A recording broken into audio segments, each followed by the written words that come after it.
Для перехода на онлайн-кассы требуется приобретение контрольно-кассового аппарата и установка специального программного обеспечения, которое предназначено для передачи данных фискальному оператору. Одна из компаний в нашем городе, специализирующаяся на реализации установки новой кассовой техники, общество с ограниченной ответственностью «Тамира».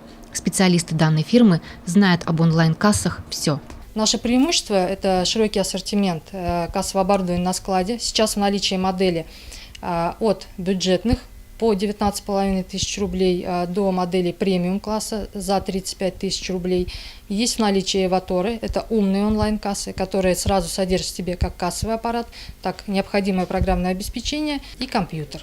Компания «Тамира» осуществляет и послепродажное обслуживание кассовых аппаратов. Предприниматели, обратившиеся к специалистам, получают услуги, как говорится, под ключ. Это финансово выгодно и безопасно, так как компания несет полную ответственность. Все специалисты, которые занимаются кассами, прошли соответствующее обучение и получили необходимые сертификаты. Также у нас высокая скорость поставки кассовых аппаратов. Новые аппараты позволяют одновременно формировать чек в бумажном и электронном виде, а это делает платежный документ доступным для просмотра практически при любых обстоятельствах. В отличие от бумажной формы, электронный экземпляр будет сохраняться значительно дольше. Переход на применение онлайн-кассы позволит снизить количество выездных проверок, что станет дополнительным преимуществом для представителей бизнеса. В результате предпринимателям не придется каждый год регистрировать контрольно-кассовый аппарат. Достаточно будет единожды поставить на учет технику нового образца.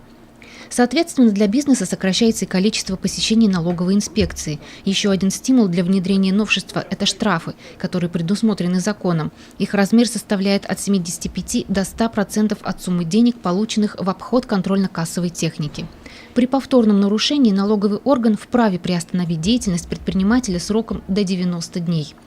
Полный переход на онлайн-кассы должен произойти до 1 января 2018 года. Юлия Шагеева, Альгуль Хамитова, Любовь Карпова, Алик Кадыров, телекомпания СТВ.